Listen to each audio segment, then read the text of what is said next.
Assalamualaikum warahmatullahi wabarakatuh. Di sini saya akan mempresentasikan tugas mata kuliah Bahasa Indonesia yang berjudul Apresiasi Sastra yang dibuat oleh saya sendiri, Henry, dengan NIM 200103040232. Dosen pengampu Rahmat Rizkiansah, SPDI, SAP, MPD. Program Studi Psikologi Islam, Fakultas Usuluddin dan Humaniora, Universitas Islam Negeri Antasari Banjarmasin 2020. Materi yang dibahas, yang pertama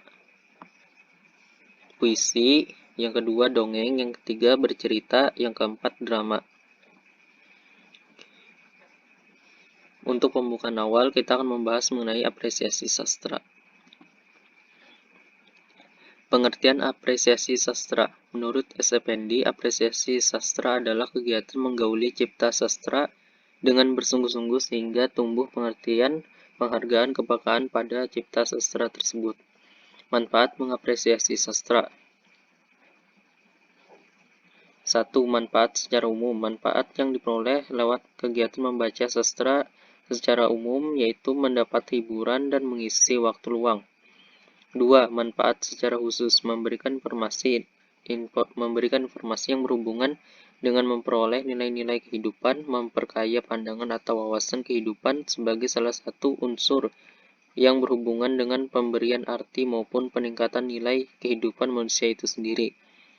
Membaca dapat memperoleh dan memahami nilai-nilai budaya dari setiap zaman yang melahirkan cipta sastra itu sendiri, dan mengembangkan sikap kritis pembaca dalam mengamati perkembangan zaman ini. Pembahasan awal, kita akan membahas puisi. Pengertian puisi. Menurut Samuel Taylor Coleridge, puisi adalah kata-kata yang terindah dalam susunan yang terindah. Maka akan dapat garis besar tentang pengertian puisi yang sebenarnya. Unsur-unsur tersebut berupa emosi, imajinasi pemikiran, ide, nada, irama, kesan panca indera, susunan kata, kata-kata kiasan, kepadatan, dan perasaan yang bercampur baur. Unsur pembangun puisi. Unsur intrinsik puisi atau unsur yang berada di dalam karya. 1. Diksi atau pilihan kata. 2. Imaji atau penggunaan kata yang khas dan konkret. 3. Bahasa figuratif atau majas. 4. Bunyi atau suara. 5. Rima atau persamaan bunyi yang berulang-ulang baik pada akhir baris, awal, atau tengah. 6. Ritme atau irama atau naik turunnya suara dalam puisi. 7. Tema atau gagasan pokok yang ingin disampaikan. Unsur ekstrinsik puisi atau unsur yang berada di luar karya sastra. 1. Aspek historis. 2. Psikologis. 3. Filsafat. 4. Religius. Jenis puisi. 1. Puisi epik. Puisi epik sering disebut puisi naratif. Sumarjo menyatakan bahwa dalam puisi epik penyair menuturkan sebuah cerita dalam bentuk puisi. 2. Puisi lirik. Puisi lirik merupakan puisi yang bersifat subjektif personal, artinya penyair menceritakan masalah-masalah yang bersumber dari dalam dirinya. 3. Puisi dramatik. Puisi dramatik merupakan puisi yang bersifat objektif dan subjektif. Dalam hal ini, seolah-olah penyair keluar dari dirinya dan berbicara melalui tokoh lain. Pembahasan yang kedua, yaitu dongeng. Pengertian dongeng. Dongeng adalah cerita prosa rakyat yang tidak dianggap benar-benar terjadi. Jenis dongeng. Dongeng binatang atau animal tales. Dongeng binatang adalah kisah tentang kehidupan binatang yang digambarkan dan dapat berbicara seperti manusia. B. Dongeng biasa atau ordinary folk tales. Dongeng biasa adalah dongeng yang ditokohi oleh manusia dan biasanya bercerita tentang kisah suka duka seseorang. Dongeng bertipe Cinderella atau tokoh wanita yang tidak ada harapan dalam hidupnya, misalnya bawang merah dan bawang putih, ande-ande lumut, si melati, dan si kecubung.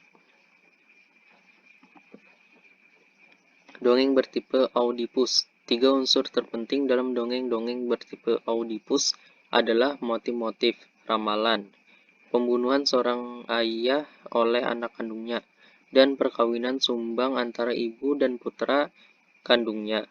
Contoh adalah dongeng Sang Kuryang atau disebut juga legenda terjadinya Gunung Tangkuban Perahu, Prabu Watugunung, dan Bujang Munang. Dongeng bertipe Swan Maiden atau Gadis Burung Undan, yaitu dongeng atau legenda mengisahkan tentang seorang putri yang berasal dari burung undan atau bidadari yang terpaksa menjadi manusia karena kulit burungnya atau pakaian bidadarinya disembunyikan seorang laki-laki ketika dia sedang mandi. Ia kemudian menjadi istri laki-laki itu dan baru dapat kembali ke kahyangan setelah menemukan kembali kulit pakaian burung atau pakaian bidadarinya. Contoh Joko Tarub, Pasir Kujang. C. Lelucon dan anekdot atau jokes and anecdotes. Perbedaan lelucon dengan anekdot adalah anekdot menyangkut kisah fiktif lucu pribadi seorang tokoh atau beberapa tokoh yang benar-benar ada. Sedangkan lelucon merupakan kisah fiktif lucu anggota suatu kolektif seperti suku, golongan bangsa, dan ras. Lebih lanjut, Dananjaja menjelaskan bahwa berdasarkan sasaran yang dilontarkannya, lelucon dibedakan menjadi lelucon dan humor.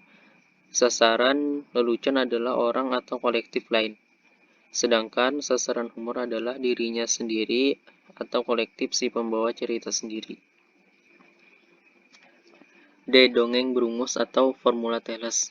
Dongeng berumus adalah dongeng-dongeng yang menurut Anti Ernie dan Steve Thompson disebut formula tales dan strukturnya terdiri dari pengulangan. Yang tergolong ke dalam dongeng berumus adalah dongeng bertimbun banyak atau berantai. Itu dongeng yang dibentuk dengan menambah keterangan lebih terperinci pada setiap pengulangan inti cerita. Dongeng untuk mempermainkan orang, yaitu cerita fiktif yang diceritakan khusus untuk memperdayai orang karena akan menyebabkan pendengarnya akan mengeluarkan pendapat yang bodoh. Dongeng yang tidak mempunyai akhir, yaitu dongeng yang jika diteruskan tidak akan sampai pada batas akhir. Pembahasan ketiga yaitu bercerita. Pengertian bercerita. Bercerita merupakan kegiatan berbahasa yang bersifat produktif. Artinya dalam bercerita seseorang melibatkan pikiran, kesiapan mental, keberanian, perkataan yang jelas, sehingga dapat dipahami oleh orang lain. Bercerita merupakan salah satu kebiasaan masyarakat sejak dahulu sampai sekarang. Tarigan menyatakan bahwa bercerita merupakan salah satu keterampilan berbicara yang bertujuan untuk memberikan informasi kepada orang lain. 2. Tujuan bercerita.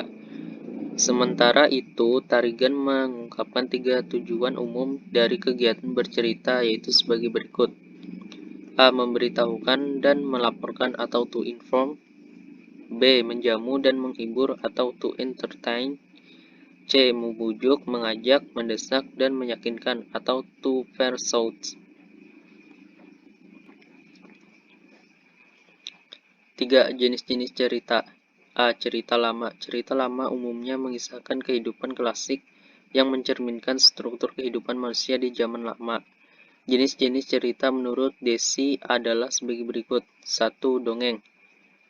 Cerita tentang sesuatu yang tidak masuk akal, tidak benar terjadi, dan bersifat fantastis dan hayal. Macam-macam dongeng adalah sebagai berikut.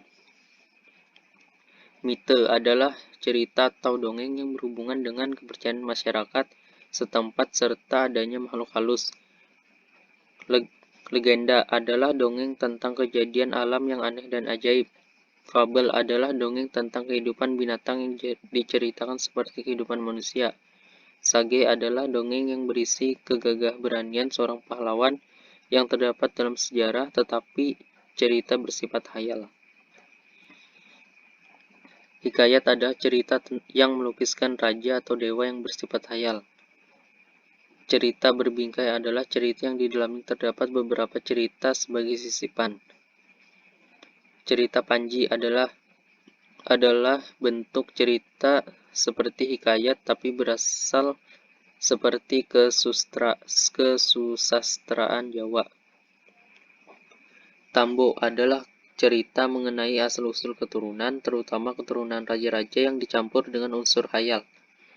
B. Cerita baru. Cerita baru adalah bentuk karangan bebas yang tidak berkaitan dengan sistem sosial dan struktur kehidupan lama. Contoh dari cerita baru adalah novel, cerita pendek, cerita bersambung, dan sebagainya. Pembahasan yang keempat, drama.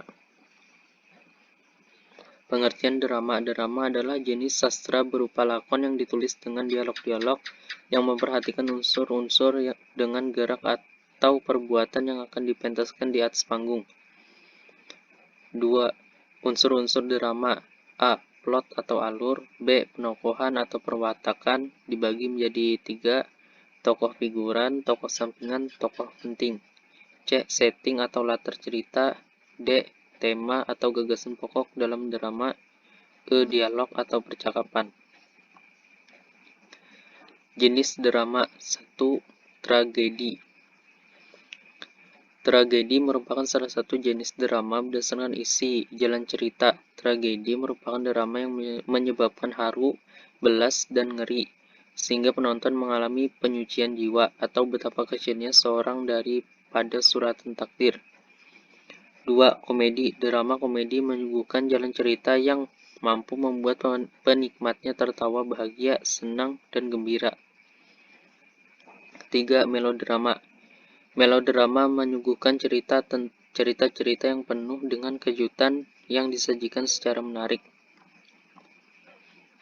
4. Farse. Farse memiliki ciri-ciri sebagai berikut. Kejadian-kejadian dan tokoh mungkin terjadi dan ada, menimbulkan kelucuan seenaknya yang tidak teratur dan menentu, bersifat episodik, hanya memerlukan kredibilitas atau keyakinan sementara terhadap aspek-aspek segala sesuatu terjadi berdasarkan situasi, bukan dari tokoh. Tarigan mengemukakan bahwa tokoh dalam farse dapat dikatakan lebih baik, lebih besar, lebih penting daripada yang sebenarnya, dan penekanan lebih dititik beratkan pada alur. Jadi jenis drama berdasarkan isi jalan cerita telah diulas di atas, mulai dari tragedi, komedi, melodrama, dan farse. Drama juga dapat ditentukan jenisnya berdasarkan bentuk penulisannya. Kesimpulan, SFND memberikan batasan bahwa apresiasi sastra adalah kegiatan menggauli cipta sastra dengan sungguh-sungguh sehingga tumbuh pengertian, penghargaan, kepekaan pada cipta sastra tersebut. Sedangkan tokoh lain, Rusyana, mendefinisikan apresiasi sastra sebagai pengenalan dan pemahaman yang tepat terhadap nilai karya sastra dan kegairahan serta kenikmatan yang timbul sebagai akibat dari semua itu. Puisi merupakan pemikiran manusia secara konkret dan artistik dalam bahasa emosional serta berirama. Dongeng adalah cerita prosa rakyat yang tidak dianggap benar-benar terjadi. Bercerita merupakan kegiatan berbahasa yang bersifat produktif, artinya dalam bercerita seorang melibatkan pikiran, kesiapan mental, keberanian perkataan yang jelas sehingga dapat dipahami oleh orang lain. Drama adalah jenis sastra berupa lakon yang ditulis dengan dialog-dialog yang memperhatikan unsur-unsur dengan gerak atau perbuatan yang akan dipentaskan di atas panggung. Pada intinya, kegiatan apresiasi sastra didasari oleh pengertian bahwa karya sastra itu indah dan bermanfaat atau dolce et utile. Dengan kata lain, di dalam karya sastra terkandung nilai-nilai hidup. Terima kasih. Assalamualaikum warahmatullahi wabarakatuh.